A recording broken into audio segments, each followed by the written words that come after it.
बिस्मिल्लाहिर्रहमानिर्रहीम, अस्सलामु अलैकुम, अल्लाहुम्मा सल्ली अला आले मोहम्मद सल्लल्लाहु तआला अलैहि वसल्लम। वेलकम भलीकार तव्हांखे जैसे programme straight forward with Alhaj में यकीनन अॼु जी वॾी स्टोरियुनि में हर कोई डिस्कस करणु चाहींदो। कल्ह जे ॾींहं में जेके इलेक्शन्स थिया आहिनि ऑल ओवर पाकिस्तान, 21 तारीख़ महीने जी अप्रैल जी ऐं 21 सीटनि ते मुक़ाबिलो हुयो। यकीनन PTI जेको रिज़ल्ट आयो आहे हुनखे त रद्द कयो आहे, बट नून लीग जो चवणु इहो आहे की हुननि जी परफॉर्मेंस अहिड़ी रही आहे कि हिन दफ़े हुननि जो विक्ट्री मार्जिन्स पुठियुनि इलेक्शन्स खां फरवरी खां वधी विया आहिनि ऐं वॾे परसेंटेज खां वधी विया आहिनि। यकीनन अॼु जे प्रोग्राम में डिस्कस कंदासीं इहा सिचुएशन बि जेके मुल्क में इलेक्शन्स थिया आहिनि, छा उहो ई थियो जेको फरवरी में बि थियो, या पोइ असां ॾिसूं था कि वधीक ट्रांसपेरेंसी सिस्टम आंदी आहे पाण में या न। अॼु जे प्रोग्राम में हिनखे डिस्कस कंदासीं। यकीनन हिनखे अलावा हिकिड़ी वॾी इंपॉर्टेंट विज़िट आहे ईरानी प्रेसिडेंट जी पाकिस्तान में, प्रेसिडेंट इब्राहिम रईसी, ऐं हिन ट्रिप मां एक्सपेक्टेशंस इलाही वधियल आहिनि। वजह इहा ई आहे कि दुनिया खे ख़बर आहे जेकी हिन महिल टाइमिंग आहे उहा इलाही क्रूशल आहे। हिकिड़े पासे असां ॾिसूं था कि फ़लस्तीन में जेका जंग इज़राइल कई आहे, जेका नस्लकुशी इज़राइल कई आहे, हुन ते रुॻो हिकिड़ो ई मुल्क आहे दुनिया में मुसलमान, ईरान, जो हुनखे जवाबु ॾिनो आहे। ऐं ऑफकोर्स हुनजी एम्बेसी खे बि निशानो ठाहियो वियो शाम में, जंहिंखां पोइ ईरान इहा कार्रवाई कई। ऐं हिन महिल ईरान जी अगरि ॻाल्हि कयूं त ईरान हिकिड़ो अहिड़ो मुल्क आहे जेको 1979 खां अमेरिकन सेंक्शन्स जो शिकार आहे, पाबंदियुनि जो शिकार आहे कि हो ट्रेड में मुल्कनि सां ट्रेड कोन थो करे सघे, टेक्नोलॉजी दुनिया खां नथो वठी सघे, काफ़ी अहिड़ी पाबंदियूं आहिनि जंहिंजे करे ईरान लाइ प्रॉब्लम्स हुयूं।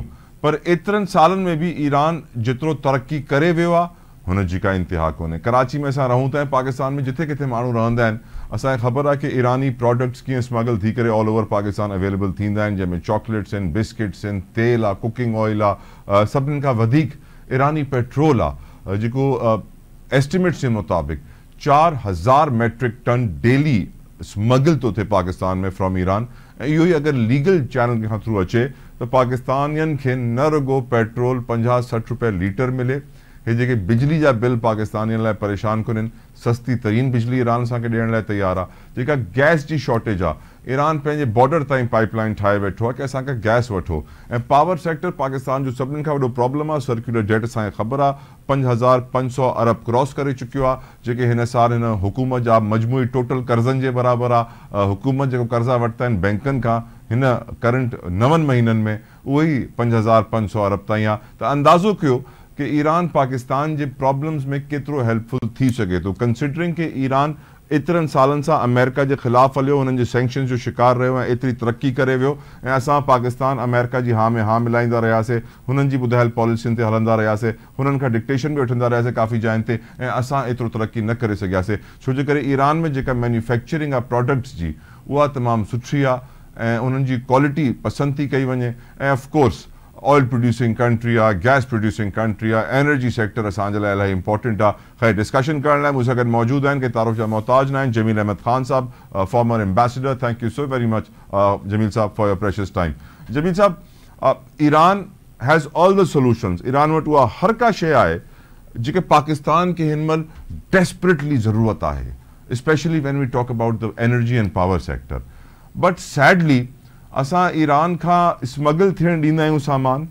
ग्वादर ऐं तुर्बत बेल्ट अॼु बि जेका बिजली हुननि वटि आहे उहा ईरान खां अचे थी, असां थर्ड पार्टी खे पेमेंट्स था कयूं। एंड असां अॼु ताईं ईरान जेको असांखे ऑफर थो करे कि अचो मूंसां दोस्ती कयो, मां तव्हांजा सभु मसइला हल थो करे ॾियां, असां हुननि जी ऑफर खे वैल्यू ई कोन था कयूं, इंपॉर्टेंस ई कोन था ॾियूं अमेरिकन दोस्ती जे करे।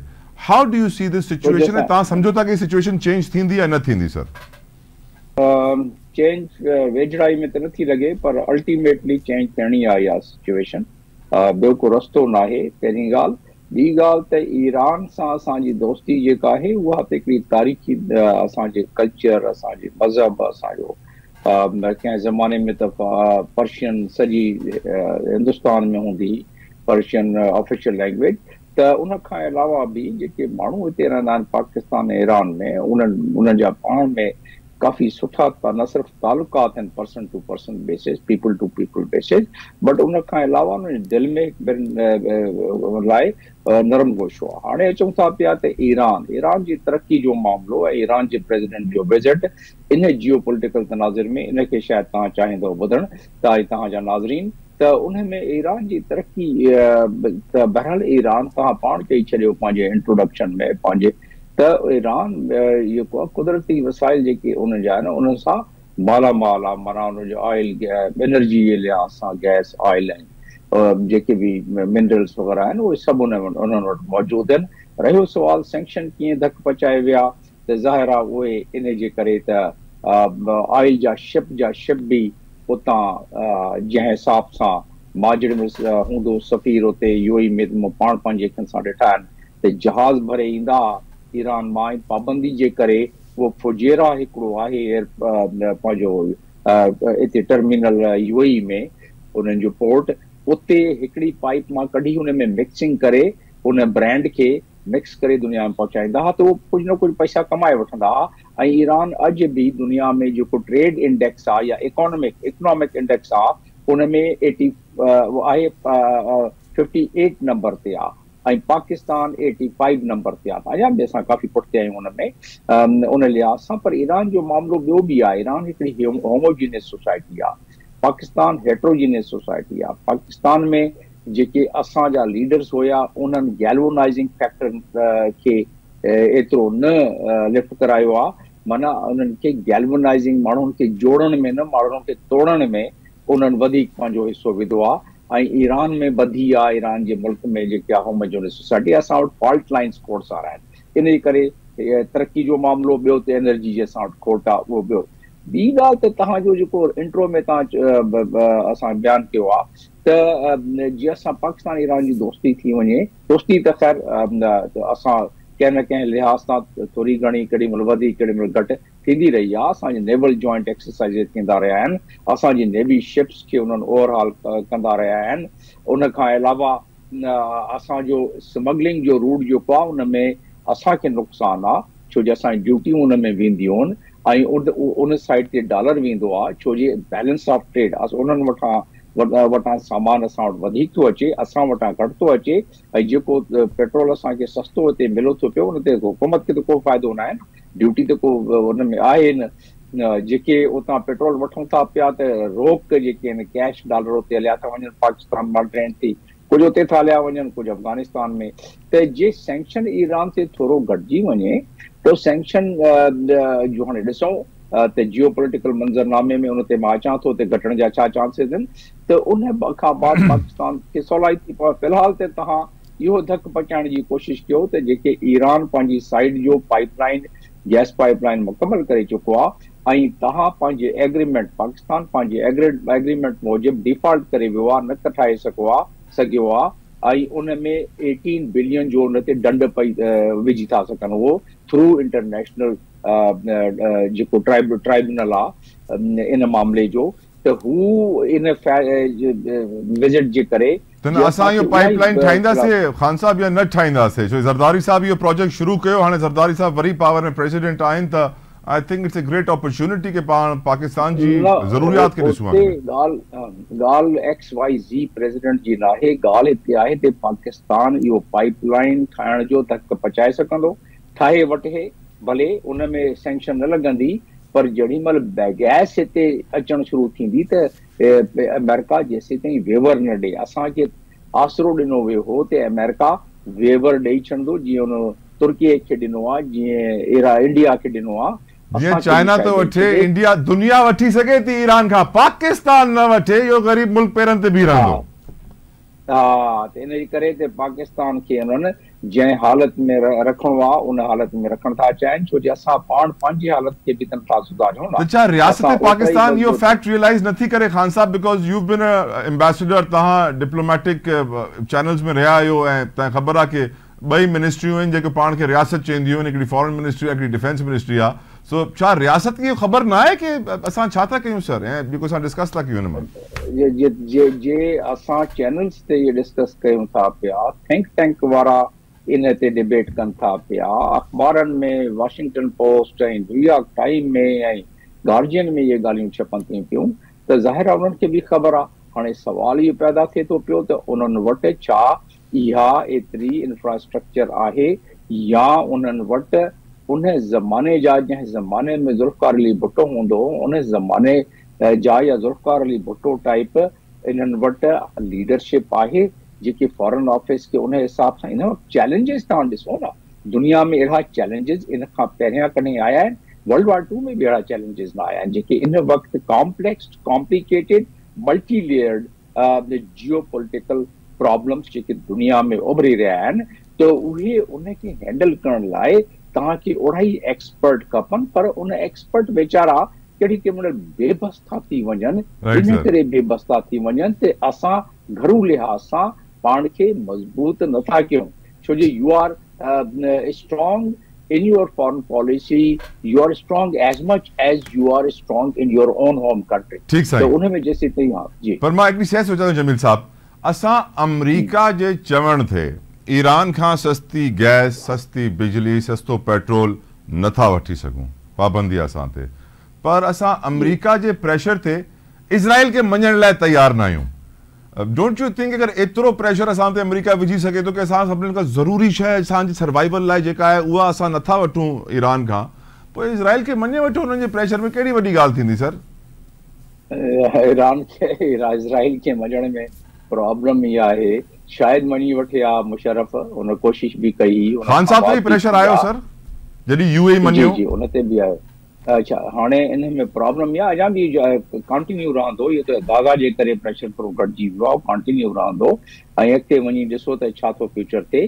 पर ॻाल्हि इहा आहे त अमेरिका बि न चाहींदो त पाकिस्तान इन वक़्तु बिल्कुलु ई माण्हुनि जी, तव्हांखे ख़बर आहे न त केतिरा रेडिकलाइज़ आहिनि असांजा माण्हू, उहो सऊदी अरब में त उन्हनि पाण खे रिफॉर्म करे छॾियो आहे, असांजा माण्हू अञा उहे ई जेके रेडिकलाइज़ थिया हुआ सोवियत यूनियन जे ख़िलाफ़ ऐं बसि उन माइंड सेट में फ़िलहाल आहिनि। ठीकु आहे, असांजो मौक़िफ़ आहे हिकिड़ो इज़राइल जे ख़िलाफ़, अॼु इज़राइल जेको आहे पैलेस्टीन खे मञे, असांखे एतिरो एतिराज़ न थींदो, पर असांजे माण्हुनि खे ॾाढो असांखे पैलेस्टीन जो मसइलो आहे न, पैलेस्टाइन जो मसइलो हल न थींदो, कश्मीर जो मसइलो हल न थींदो, त असां सां त गिचीअ में फिल्म पई आहे। पर माण्हू जेके आहिनि, जे फ़िलहाल मिसाल तौर ते मुशर्रफ करे बि वठे हा त माण्हू सभु रोडनि ते अची वञनि हा, जेके असांजा माण्हू आहिनि न जज़्बाती आहिनि, उहे सऊदी अरब में ठीकु आहे अथॉरिटेरियन गवर्नमेंट आहे, या तुर्कीअ में डेमोक्रेसी आहे, पर उते माण्हू न ईंदा। असां वटि जेके आहिनि खाइण लाइ खीसे में टको न हुजे, पर जज़्बात असांजा काफ़ी खोड़ सारा जज़्बात हूंदा आहिनि। अच्छा, वज़ीर आज़म साहब जा जज़्बात भी जमील साहब खुली नज़र आया, तव्हां जॾहिं ॾिठोसीं ईरानी सदर सां गॾु जेके फ़लस्तीन जे लाइ इलाही जज़्बाती थी विया, ये जज़्बात रुगो ईरानी सदर जे साम्हूं आया आहिनि या पोइ रोज़ हूअं ई अचणु घुरिजनि उतां जा दर्दनाक मंज़र ॾिसी करे? जमील साहब ॾिसो, इहो त जे इंडिविजुअली ॾिसो त सभु जेके सॼी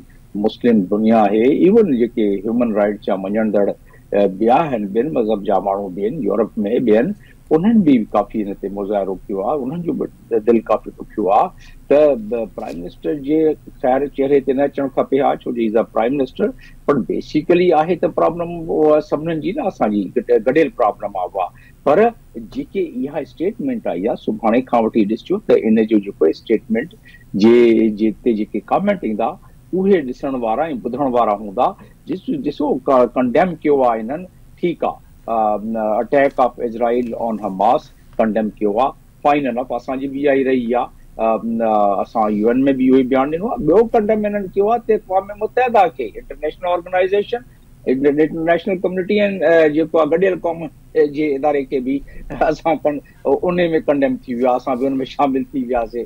हाणे UN सेक्रेटरी जनरल पहिरें दफ़े हिस्ट्री में इज़राइल जे ख़िलाफ़ जेको इंटरनेशनल कानून आहे उन मुताबिक़ बीठो आहे ऐं अप्लाई बि करे थो पियो, बेबस आहे, उहा ॿी ॻाल्हि आहे, बीठो जे करे, पर उनखे बि कंडम करे छॾियोसीं। उहा ॻाल्हि हाणे ॾिसूं फॉरेन ऑफिस कीअं वज़ाहत कंदो, उनजी वज़ाहत करण जे क़ाबिल बि न हूंदासीं, छो जो एतिरो हाई पावर्ड डेलीगेशन आयो आहे, हाई पावर्ड इहो विज़िट आहे, त शायदि असां इन क़ाबिल बि न हुजूं त हिनजी सफ़ाई ॾेई सघूं, पर इन ते कमेंट सुभाणे खां वठी ॿुधंदासूं असां इंटरनेशनल एरिना में।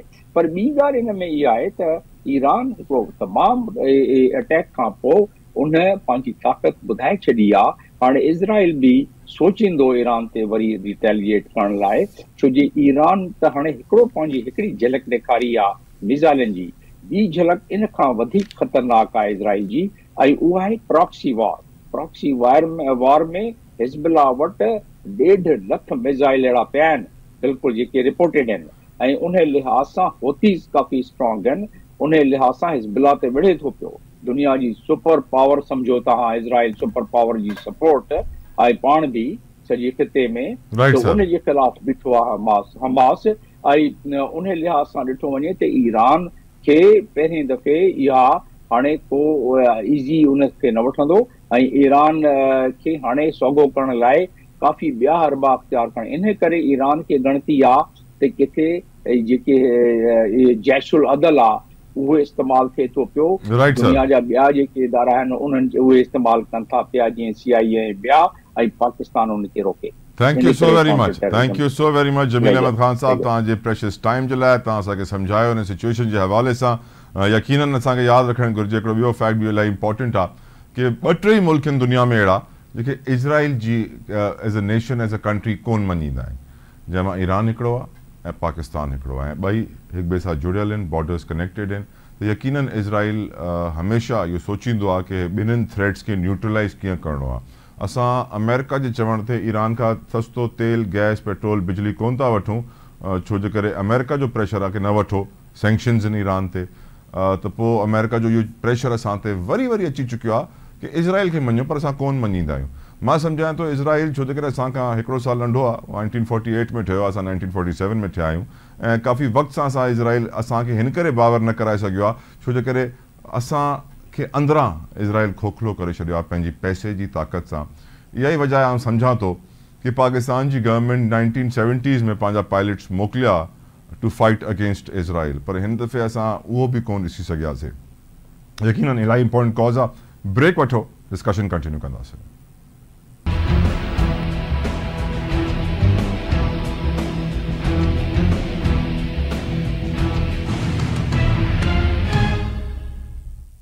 Welcome back. प्रोग्राम में हाणे डिस्कस कंदासीं ग़रीब माण्हू जो मसलो, उहा आहे महांगाई, बेरोज़गारी। यकीनन असांखे ख़बर आहे जियां कीमतूं वधनि थियूं हर को परेशान आहे। डिस्कस कंदासीं इकॉनमी। मेरे साथ इस वक्त मौजूद हैं माहिर मुआशियात हैं शुजात मुबारक साहब। Thank you so very much Shujaat, आपने अपना कीमती वक्त हमारे लिए निकाला। शुजात, कुछ फैक्ट्स हैं आपके सामने रखना चाहता हूँ। एशियन डेवलपमेंट बैंक ने कहा है कि पाकिस्तान एशिया में कॉस्ट ऑफ लिविंग के हवाले से सबसे इस वक्त ऊपर है, बड़ी महंगी है यहाँ पे ज़िंदगी, महंगाई, इन्फ्लेशन 25% पे है। एट द सेम टाइम हम ये भी देख रहे हैं कि स्टेट बैंक ऑफ पाकिस्तान ने शुजात कहा है कि 1 जुलाई से अप्रैल 5 तक तकरीबन 9 महीनों में 3 क्वार्टर्स में हुकूमत ने कोई 55 खरब यानी 5,500 अरब के कर्जे लिए हैं। हम ये भी देख रहे हैं कि वज़ीर ख़जाना अमेरिका का दौरा करके आते हैं और वो ब्रीफिंग देते हुए कहते हैं कि हम NFC अवार्ड को रिव्यू करेंगे अगर हमारे कर्जे मंजूर हो गए। हम ये भी देखते हैं कि KPK का चीफ मिनिस्टर खड़ा होकर कहता है कि मेरा बजट रिलीज नहीं किया जा रहा, जबकि पंजाब के बजट्स इजीली रिलीज हो जाते हैं। हम ये भी देखते हैं कि stock market all time high पर है, तो लोग और ज्यादा कंफ्यूज हो जाते हैं कि एक तरफ सारे इंडिकेटर्स बता रहे हैं कि हम कितनी मुश्किल में हैं और स्टॉक मार्केट जो है वो 75,000 पे चली गई है और महंगाई हर किसी की कमर टूट चुकी है, बिजली के बिल से, गैस के बिल से, पेट्रोल के खर्चों से। How do you see the situation Shujaat? देखिए, बहुत शुक्रिया आपका, और आपने बड़ी पर्टिनेंट पॉइंट उठाया और बड़ा आपने एक अच्छा कंपैरिजन किया है कि एक तरफ तो हमारे कुछ इंडिकेटर्स ऐसे हैं जो कि बहुत अच्छे जा रहे हैं, लेकिन दूसरी तरफ जो आपके ऑन ग्राउंड सिचुएशन है वो बहुत बुरी है। तो एक तो मैं आपको गोशगुजार करता चलूं कि पाकिस्तान की स्टॉक मार्केट ना पहले ना अब पाकिस्तान की इकोनॉमी का इंडिकेटर थी ना है। Correct. क्योंकि आपने अक्सर देखा होगा कि स्टॉक मार्केट एक साइड पे जा रही होती है और पाकिस्तान की इकोनॉमी के इशारे दूसरी तरफ जा रहे होते हैं। एक बात। दूसरी बात ये कि आपके प्रोग्राम की वसात से मैं ये भी गोशगुजार करता चलूं कि आइंदा आने वाले चंद महीनों में पाकिस्तान में महंगाई की शरह मजीद बढ़ जाएगी, बिलखुसूस पाकिस्तान की करेंसी के डाउन होने के या करेंसी की वैल्यू कम होने के का भी खदशा है। उसकी दो बड़ी वजूहत है।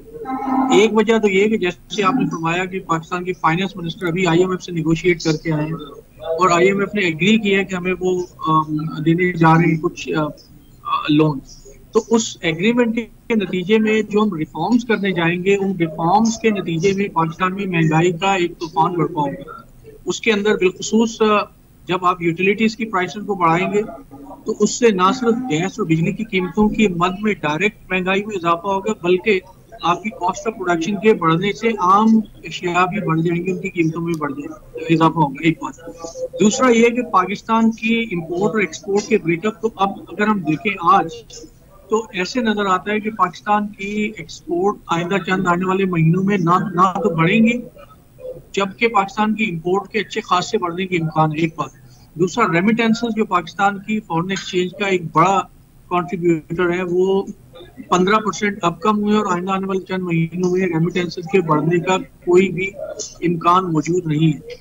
तो ऐसे इन तमाम चीजों को सामने रखते हुए हम ये कह सकते हैं कि आइंदा आने वाले चंद महीने पाकिस्तान की मईशत के लिए अच्छे नहीं होंगे। लेकिन आपको पता है कि हमारे हुक्मरान या जो गवर्नमेंट के जो ऑफिस में बैठे हजरात हैं, उनको तो अपनी गवर्नमेंट को, हुकूमत को चमकाना है, तो वो तो बेचारे पॉजिटिव फिगर ही पोर्ट्रे करेंगे। लेकिन मैं आपको बता दूं कि मायूस करने वाली बात नहीं है, लेकिन पाकिस्तान की मईशत के हालात आइंदा आने वाले चंद महीनों में बहुत अच्छे होने वाले नहीं है। ठीक, अब हम ये जानते हैं शुजात कि पाकिस्तान एक इंपोर्ट बेस्ड इकोनॉमी है। हम सब कुछ ही इंपोर्ट करते हैं।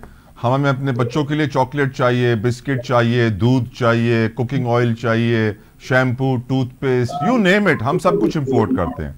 और हमारा जो हमसाया मुल्क है ईरान, जिसके सदर आजकल पाकिस्तान आए हुए हैं, अब फॉर एग्जाम्पल हम अब जानते हैं इस पैलेस्टाइन जंग की वजह से, फ़लस्तीन जंग की वजह से हमने इजरायली प्रोडक्ट्स को हमने बॉयकॉट किया, जिसके बाद बहुत सारे पाकिस्तानी ब्रांड्स जो हैं वो खड़े होना शुरू हो गए पैर पे।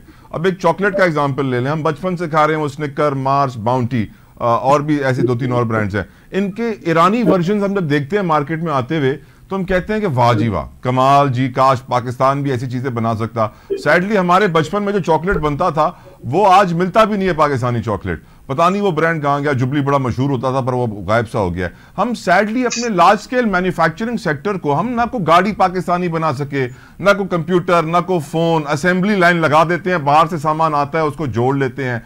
यहां तक कि हम कहते हैं एग्रीकल्चरल कंट्री है।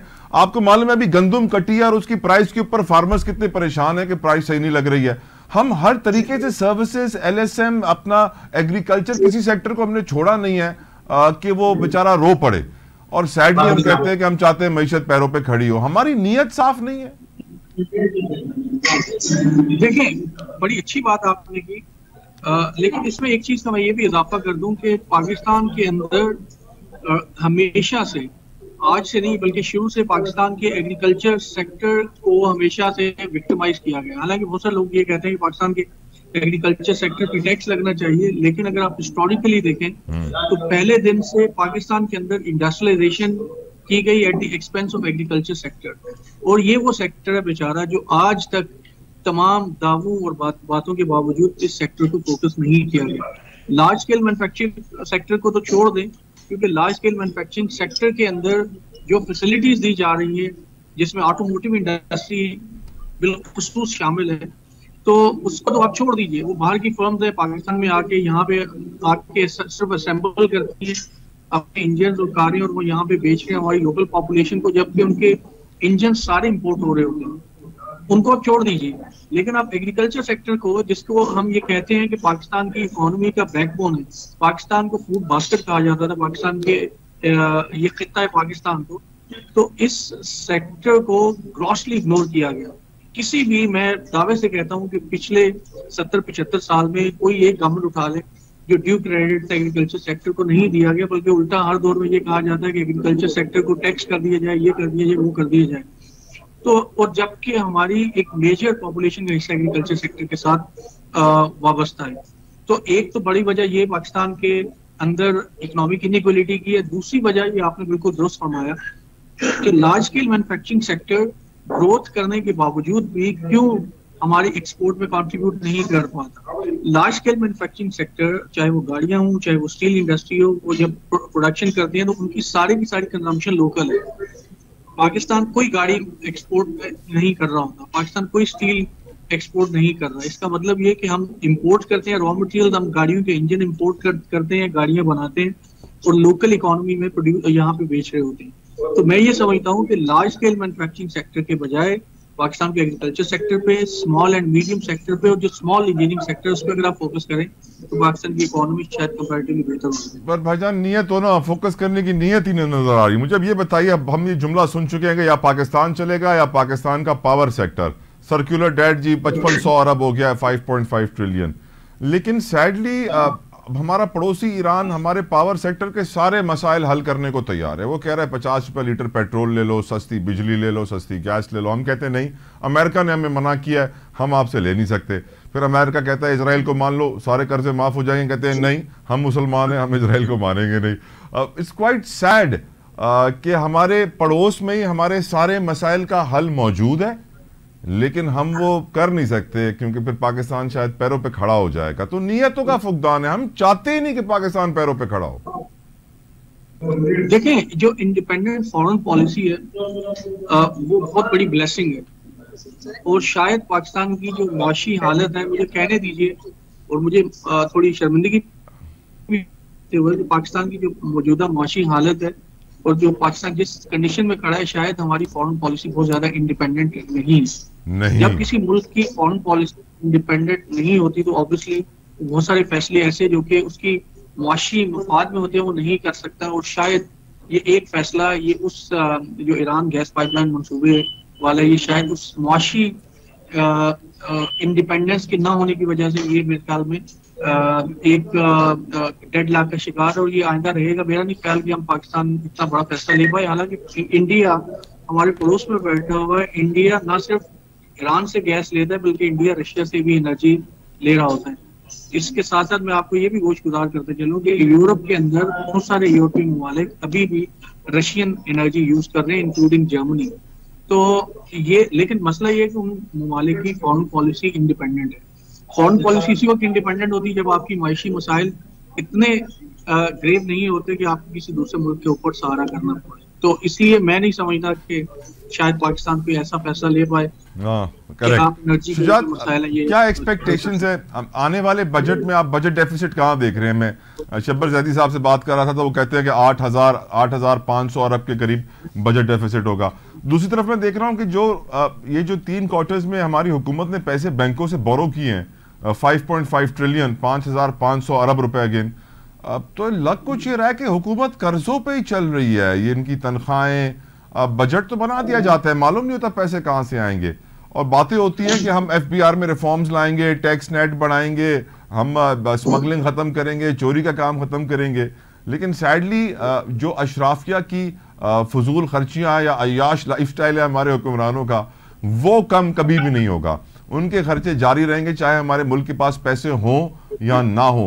आपकी नजर में ये जो ट्रेंड चल पड़ा है कि कर्जा लेके हुकूमत चलाओ, मुल्क चलाओ, तनख्वाहें दो सरकारी अफसरान की, ये ट्रेंड और कितना सरवाइव करेगा शुजात?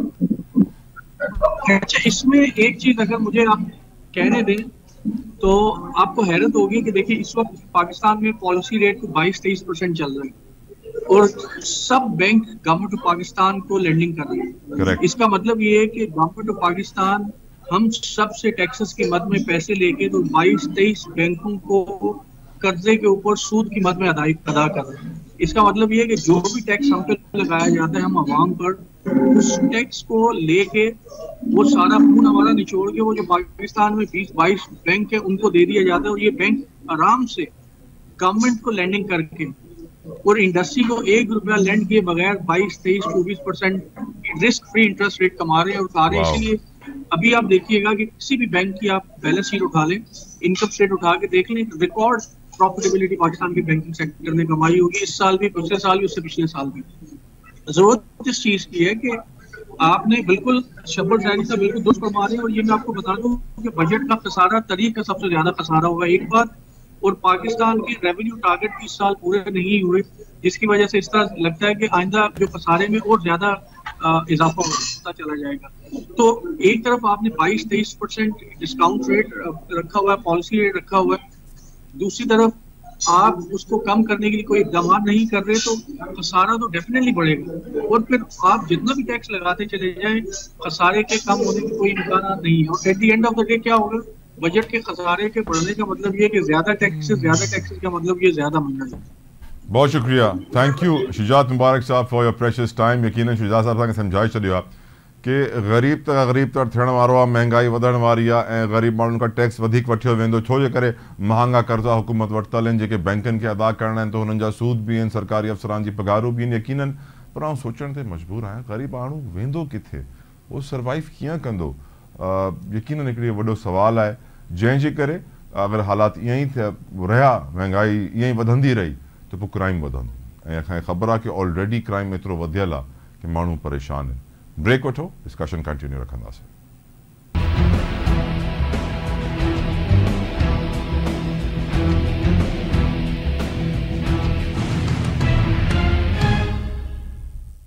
Welcome back. अज ब स्टोरीज़ अड़ियों मुझी नज़रनि सां गुज़रियूं मां सम्झां थो कि पाकिस्तान लाइ इलाही पॉज़िटिव आहिनि ऐं सुठियूं जंहिंखे मां अॼु हाईलाइट करणु चाहींदुमि। पहिरियों सिंध में असांखे ख़बर आहे सिंध जा सीनियर वज़ीर आहिनि शर्जील इलाम मेमन साहब, जंहिं यकीनन अॼु हिकिड़ो वॾो कमु इहो कयो कि जेके पिंक बसिस आहिनि, अॻु में त हुननि सिंध में सॼे में ई बसिस जो नेटवर्क हलाए छॾियो आहे, पर अॼु पिंक बसिस जेके ख़ासि विमेन लाइ बसिस हूंदियूं आहिनि, फीमेल्स लाइ बसिस हूंदियूं आहिनि, हुननि जा 2 रूट्स इज़ाफ़ी ऐड किया ऐं हेसि ताईं कि 2 महीननि ताईं उहे रूट्स फ्री हलंदा। त यकीनन इन सां वाज़ी थो थी वञे कि सिंध हुकूमत जी जेका तरजीहात आहिनि, प्रायोरिटीज़ आहिनि, हुन में विमेन एम्पावरमेंट ऐं विमेन जा राइट्स तमामु मथे आहिनि, तमामु इम्पोर्टेंस था रखनि। ऐं असांखे ख़बर आहे पीपल्स पार्टी जी ही लीडर आहिनि शहीद मोहतरमा बेनज़ीर भुट्टो, जेका दुनिया जी पहिरीं ख़ातून वज़ीर आज़म आहिनि। त जेको मैसेज शहीद राणी ॾेई चुकियूं वयूं आहिनि ऐं असांखे सम्झाए वयूं आहिनि, उहे मैसेज अॼु पीपल्स पार्टी अॻिते वधाई थी ऐं हिन ही अमर में इहो वॾो कमु अॼु कयो वियो। जिते असां ॾिसूं था मैडम फरियाल टालपुर साहिबा बि मौजूदु हुयूं, पीपल्स पार्टी जी लीडरशिप भी मौजूद हुई, नासिर हुसैन शाह साहब भी मौजूद हुआ, शर्जील इलाम मेमन साहब, मुर्तज़ा वहाब साहब। त यकीनन पीपल्स पार्टी जी सॼी leadership under president Asif Ali Zardari, Bilawal Bhutto Zardari साहब इहो मैसेज ॾियणु चाहे थी सॼे मुल्क खे कि असांखे पंहिंजी नियाणियुनि खे इज़त ॾियणी आहे, पंहिंजी वॾियुनि मायुनि खे इज़त ॾियणी आहे ऐं हुननि लाइ जेका शइ थी सघे उहा करणी आहे, ताकि असां दुनिया खे इहो पैगाम ॾेई सघूं कि असां सिंध में पंहिंजी मायुनि खे बराबरि सम्झंदा आहियूं, घटि न। ऐं यकीनन इहो हिकिड़ो तमामु ज़रूरी मैसेज आहे, पॉज़िटिव मैसेज आहे, जेको दुनिया में वञणु घुरिजे, ख़बर पवणु घुरिजे कि असां कीअं वुमेन एम्पावरमेंट खे फैलायूं पिया ऐं कीअं ख़िदमत पिया कयूं अवाम जी।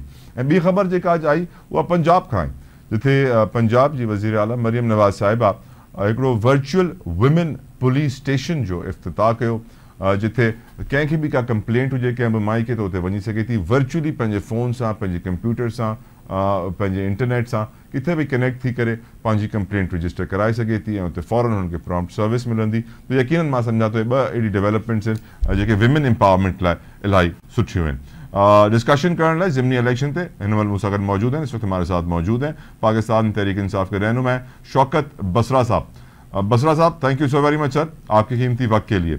बसरा साहब, इस वक्त हम देख रहे हैं कि ज़िमनी इलेक्शन जो हुए 21 तारीख को 21 सीटों पर, उसको PTI ने रद्द कर दिया। उमर अयूब साहब की तकरीर आज असेंबली के फ्लोर पे हो रही थी तो उनकी आवाज़ बार बार म्यूट हो जाती थी, आवाज़ उनकी बंद कर दी जाती थी। हमने देखा सर शर्जील इलाम मेमन साहब ने आज मीडिया के सामने आके बताया कि PTI एक दहशतगर्द जमात है। सर हमने ये भी देखा कि राना सनाउल्लाह साहब का बयान चल रहा है कि PTI मुज़ाकरात करे तो उनका बानी रिहा हो जाएगा। What is this situation sir? आपको लगता है PTI का कोई मुस्तकबिल बचा है पाकिस्तान में? हाँ, तो PTI पाकिस्तान है और पाकिस्तान PTI है, बाकी तो सब सियासी बौने और सियासी यतीम है। ये तो तमाम इस वक्त माफिया का निजाम है। कौन सा मेरे भाई इलेक्शन, कौन सा कानून, कौन सी रियासत, कौन से इंतखाबात, ये तो इस वक्त जमहूरियत का जनाजा है, जरा धूम से निकल रहा है। देखें कब तक निकलता रहता है, लेकिन ऐसा सीधे अल्लाह हक है। इस वक्त जो जंगल का कानून बना दिया गया है और यहाँ पे ना किसी की जान महफूज है, ना इज्जत महफूज है, तो इलेक्शन कौन सी दूर की बात है। ये 8 तारीख वाला अगर ड्रामा था तो ज़िमनी इलेक्शन टोपी ड्रामा था, वो सिर्फ सुपर ड्रामा था कि अवाम जिनकी शक्लें नहीं देखना चाहते, अवाम जिनको जेलों में देखना चाहते हैं, कोई सदारती महल में बैठ गया है, कोई ज़ात उज़्मा के मनसब पे बैठ गया है, कोई मैडम चीफ मिनिस्टर पंजाब में टिकटॉक्स बना रही हैं। तो ये तो वो तमाम लोग हैं जो माजी के मुस्तरद लोग हैं और 5-5, 6-6 बारियां लेकर सिवाय इन्होंने अपने खजाने भरे हैं, अपनी जायदादें बनाई हैं और सबके इंटरेस्ट बाहर पड़े हैं। और जो जिन लोगों ने इनको मुसल्लत किया है वो जिम्मेदार है। इस वक्त पाकिस्तान में जो तबाही और बर्बादी है, कोई कानून नहीं और लोग इस वक्त कच्चे और पक्के के डाकुओं में कोई पहचान नहीं रही। पक्के के डाकू भी उतने खतरनाक हैं जितने कच्चे के डाकू खतरनाक हैं। तो मेरे भाई बड़ी अनफॉर्चुनेट है। बसरा साहब विद योर परमिशन सर, एक वीडियो है बड़ी वायरल हुई है सोशल मीडिया पे, उसमें दिखाया जा रहा है कि एक प्रिजाइडिंग ऑफिसर है, उससे कुछ मीडिया वाले गुफ्तगू कर रहे हैं। मैं चाहूंगा कि अपने व्यूअर्स को सुनवाऊं, फिर आपसे भी बात करूं। सर सुनवाइए प्रोड्यूसर साहब। ने मुझे बताया, उन्होंने कहा है कि आप उनकी शक्ल देख ले, वो बोलेंगे भी कैसे बोलेंगे। हाँ पूछे, हाँ बोले आप। नहीं, यहाँ पर पुलिस या इंतजामिया कोई भी आपकी मदद को नहीं आ रहा, जो सूरत हाल है। मैडम यहाँ पे सर, यहाँ पे जो है रोड है, बाकी कुछ भी नहीं, आपको भी पता है नहीं क्या मैं इसलिए सिर्फ पूछ रहा हूँ, आपसे जा रहा हूँ कि इस वक्त जो पूरी सूरत हाल है, ना यहाँ पे पुलिस नजर आ रही है, ना आपको हमें इलेक्शन कमीशन का अमला नजर आ रहा है, ये सब कुछ आपसे जबरदस्ती करवाया जा रहा है। सर इलेक्शन कमीशन का अमला मेरे साथ जो होता है यहाँ था, वो तो सिर्फ हो गया। ठीक है, पुलिस जिनकी ड्यूटी लगी है, कुछ अंदर है, कुछ तो ये जो 6 वोट आपने काटे हैं और बॉक्सेस भर दी हैं जो, तो फिर आपने खुद कहते हैं कितने पैसे लिए इसको? नहीं सर, कोई पैसे नहीं है, कोई बात नहीं है। तो फिर भर कैसे लिए? वो उन्होंने मुझे बताया ना कैसे भरे, इनको भी बता दिया। सो बसरा साहब, इस वीडियो में प्रिजाइडिंग ऑफिसर खुद एतराफ कर रहा है कि हम मजबूर हैं, आप समझते हैं हमें करना पड़ेगा। सर पूरा पाकिस्तान मजबूर हो गया है, बस एक पीटीआई मजबूर नहीं हो रही सर। तो सर सबसे पहले तो आपका बहुत शुक्रिया, बहुत मेहरबानी। मैं समझता हूँ कि आपने बड़ी जुर्रत का मुजाहरा किया है कि आपने ऑन एयर ये वीडियो दिखाई है। वैसे तो आज मुआशरे में जजेस हों, सहाफ़ी हों, सरकारी मुलाजमीन हों, आपके सियासी वर्कर हों, तमाम के तमाम की जानें महफूज नहीं है, जजेस महफूज नहीं है, तो कौन सा मुआशरा मेरे भाई। तो दूसरी बात यह है कि अभी आप बात कर रहे थे कि इनको वीडियो में सुना रहे थे कि कोई नहीं आया। रियासत जो माँ की तरह होती है, रियासत जिसने रूल ऑफ लॉ कायम करना है, अगर रियासत ही मुलव्वस हो इलेक्शन चोरी करवाने में, अगर यहाँ पर ये मैसेज दिया जाता, अभी आपने कहा ना, वो कह रहे हैं कि जी पीटीआई को अलाउ नहीं है, पीटीआई दहशतगर्द है। और भाई अगर पीटीआई दहशतगर्द, आपने हमें 9 मई के बाद दहशतगर्द भी कह लिया, गद्दार भी कह लिया, करप्ट भी कह लिया, एंड पे आके आपने निकाह सजा दे दी, पार्टी तोड़ दी, निशान ले लिया, कैंपेन नहीं करने दी, तो लोगों ने क्या कहा? जो मर्जी को बात करता रहे मेरे भाई। इस वक्त सिर्फ पाकिस्तान में, ये नहीं कि मेरा तल्लुक पीटीआई से है, सिर्फ एक सियासतदान है जिसका नाम इमरान खान है। और अगर आप ये जो सियासतदान, सियासी यतीम जिनकी मैं बात कर रहा हूँ, ये क्रिमिनल माफिया है। अगर आप मियां नवाज शरीफ, उसके ऊपर आसिफ अली जरदारी, ऊपर मरियम बीबी, ऊपर शहबाज शरीफ, इन सबको ऊपर भी एक दूसरे को खड़ा करते रहे ना, तो बहुत जबरदस्त किसी दोस्त ने बात की है। ये तो घुटने के बराबर नहीं आते इमरान खान के। मैं ये थैंक यू बसरा साहब, I am out of time. Thank you so very much Basra साहब, आपकी कीमती वक्त के लिए। प्रोग्राम तमाम तो थे, पंहिंजो फीडबैक सोशल मीडिया ते जरूर दीजो। अंटिल नेक्स्ट टाइम, अल्लाह हाफिज।